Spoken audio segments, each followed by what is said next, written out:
know. I had a dream about you recently. Knowing you, it was probably filthy. Just the beginning. But then... But then?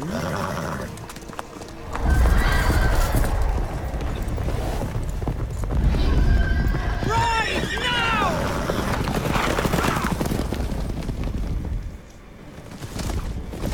Bloody hell.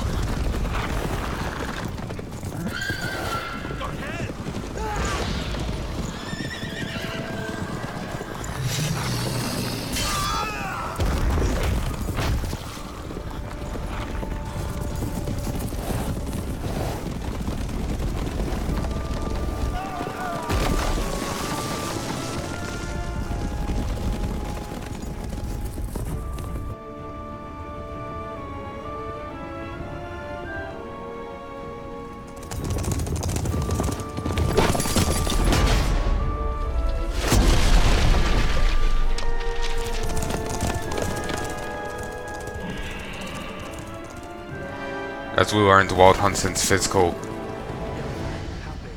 of this tomorrow, all right? After the audience.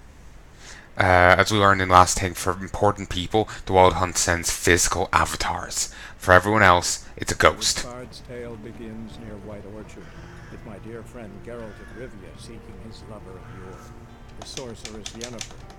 She'd eluded him for years, but now seems just a few steps ahead. After many trials and tribulations, The years were told in flashback in Witcher 2. Yen was in nearby Vizima. Christ.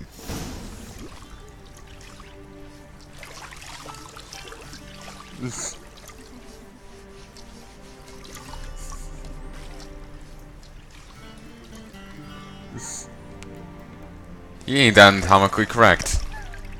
Thank God.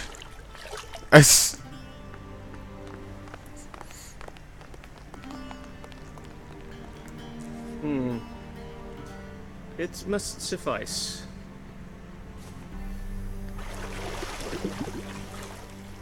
Think Emhyr cares if I'm clean.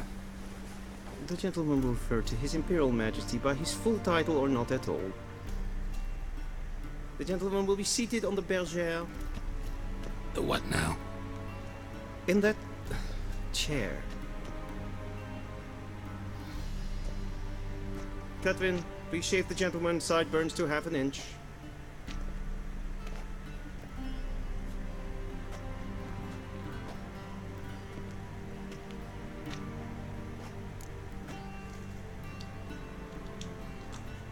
What's wrong with my beard? Always thought it added to my dignity. It does. Yet it also detracts from your elegance. In Nilfgaard, we consider beards hard on the eyes. Especially beards infested with lice. Been on the road a while. Fine. Do your thing. Tilt your head back, please, and sit still.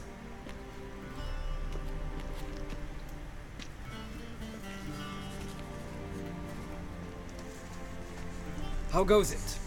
Preparations for the audience proceeding as planned. Yes, General. The gentleman will be more or less presentable. Who's this guy? He a barber too? Oh. No. Morvran Voris, commander of the Alba division.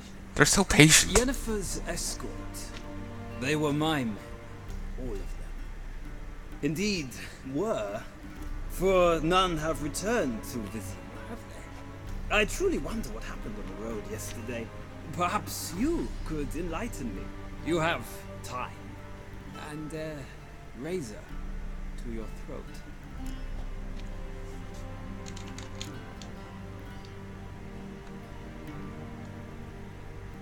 May as well tell him. Wild Hunt killed them. A cavalcade of wraiths dashing across the night sky. These omens of war the peasantry bubbles about. Expect me to believe that. Frankly, I don't really give a damn. Nordlings. We can bathe you, shave you, and clothe you, but teaching you manners, that will be a challenge. Nice meeting you too. Done. Shall I shave him once more against the grain? No. He himself is very much against the grain. That's enough. Farewell, Witcher. Or rather, see you soon. Good. Now the gentleman may dress. I want to clean that foam off first.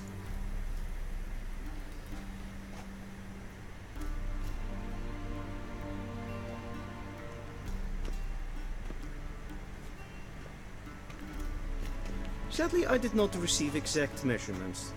If the garments chafe, our tailor will adjust them.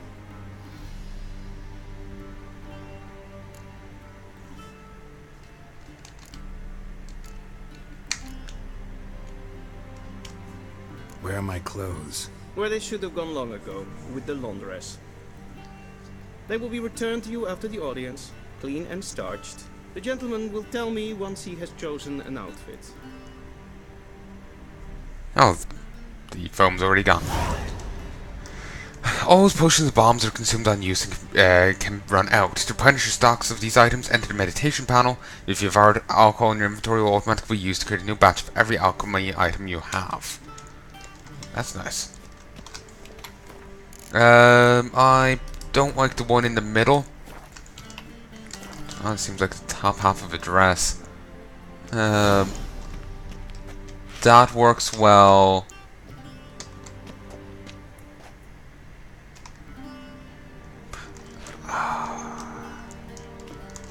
We'll try you.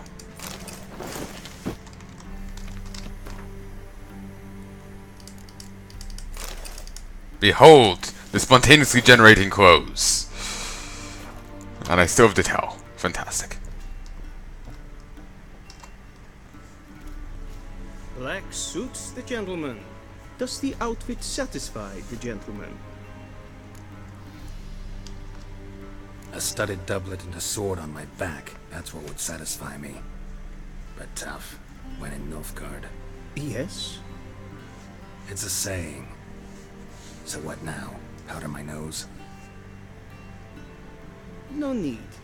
The gentleman's complexion is light enough. The gentleman is to stand before the ruler of the North and South. I must confirm that he knows how to bow. Confirm away.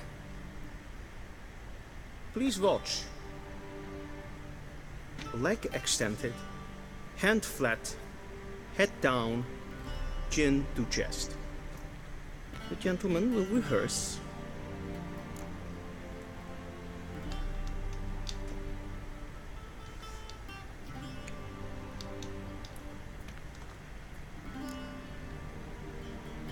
No, I think I got that the other way around.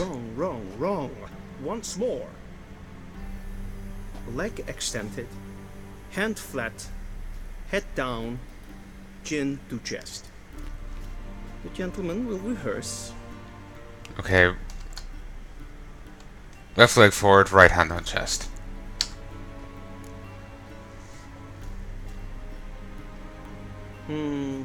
Lacking fluidity and grace. But we've learned to expect less of Nordlings. Come with me.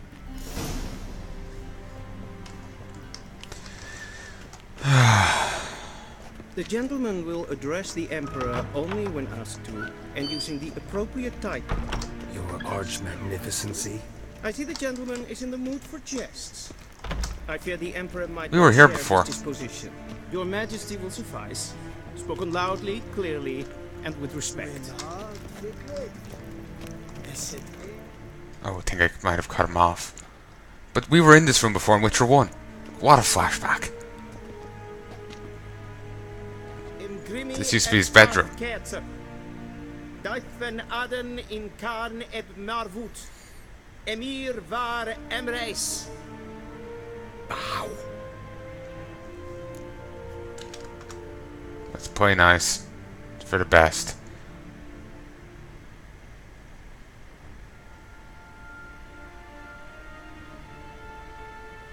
Your Imperial Majesty. Arer et do orde. Welchen Namen? Wat gern verwort? We keep hearing Vatgern every so often. was kind of surprised to hear it's part of their language too. I remember Yorvit. I thought you bowed before no man. Didn't want to disappoint the Chamberlain. We're friends.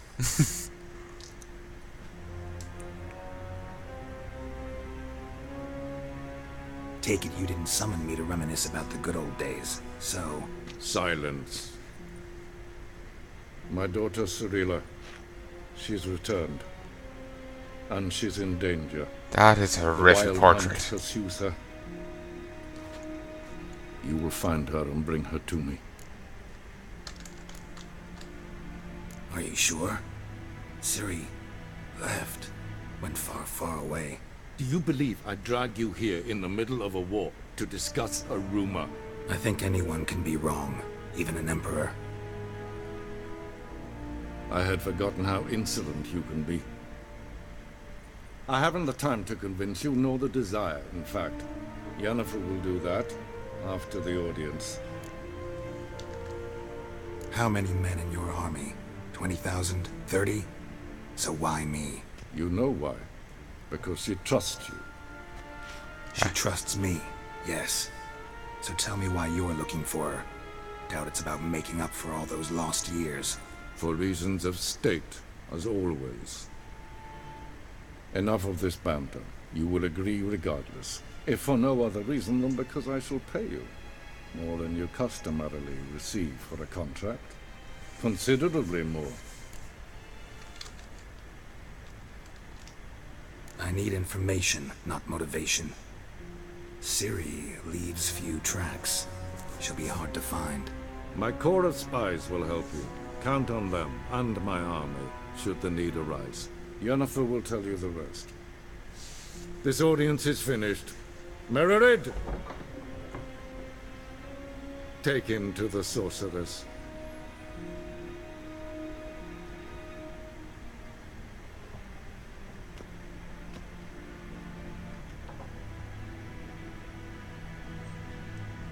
I didn't know. Follow me, if the gentleman pleases. Please keep close. There are many honorable guests in the palace, whom the gentleman Disgusts. need not bother. Yeah, we were here before. Actually, the other room was actually Foltest's bedroom before. I don't remember Ciri being his daughter. If that was a plot twist from the later on book, I never got to see it. So, I always thought it was, I think I'm confusing it with a different book. Recollections of them all are vague, so I think I'm confusing one thing with another thing. But it's sort of one stage he tried to marry her, or something. There was a rumor that he'd married her, kind of thing, for a claim to her country, kind of thing. But I have no idea on any of that. That was like a line at the end of one of the books, like the Blood of Elves or something, and I can't remember much about it. It was like I was playing Witcher 1 the first time round when I played it, when I read that bit, and that was back in like 2015. I can't remember the details too well, so didn't think she was his daughter. I thought she came from a completely different dynastic line and everything.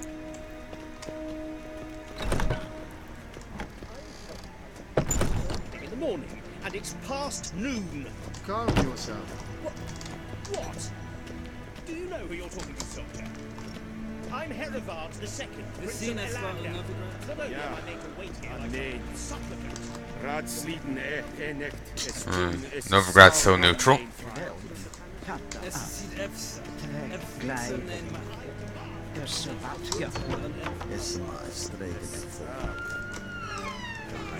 This actually kind of looks like the. You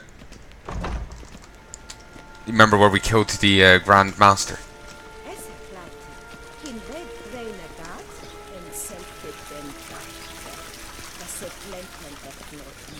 Yeah, it kind of looks like that place, but it ain't.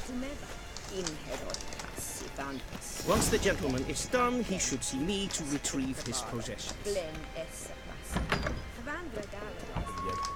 Yes? Then transcribe. The true authority in Novigrad is not the city council or the merchants' guild, but the Church of the Eternal Fire and the criminal underworld. At times it is difficult to tell the one from the other. They both display a similar ruthlessness and cynicism that... Please wait, Your Excellency. I'm falling behind. You know what? I'll write the report myself. You'll need only prepare a clean draft. In triplicate. Yeah, if you're talking that fast, few will be able to keep up. What do you mean? Directly out of northern tales. Inconceivable. Suddenly, Princess Bride. Probably won't take kindly to me looting.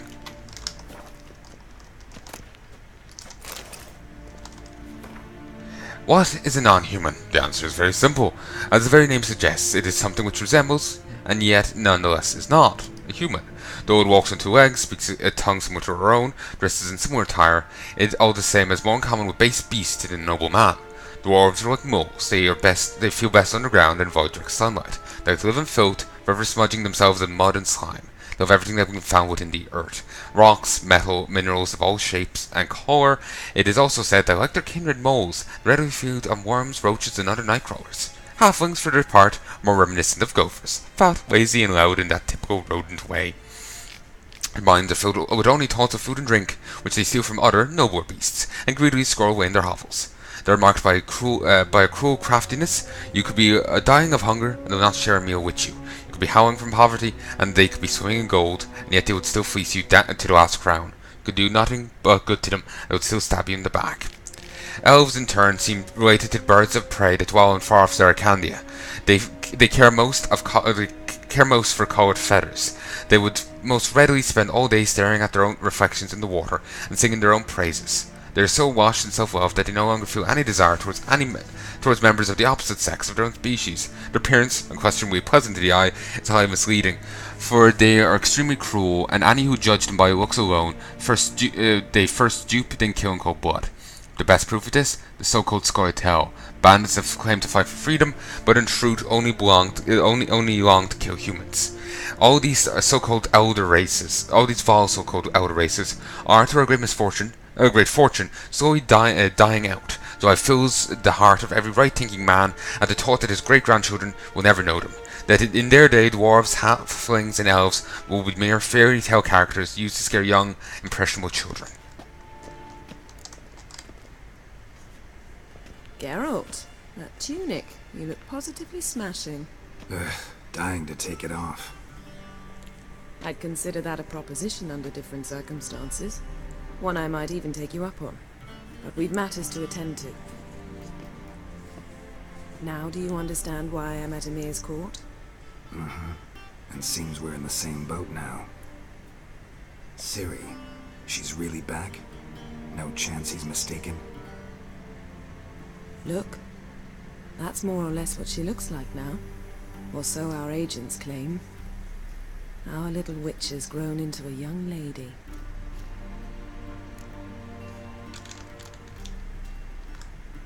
How about that? She's grown up? It's been years since you trained together at Kaer Morhen. A great deal has changed. You haven't. Not a bit. I missed those awkward compliments of yours. But let's focus on Ciri, all right? Right. Emhyr said the Wild Hunt's after her. I'd find that hard to believe before what happened yesterday. How did they track us down? Because of me.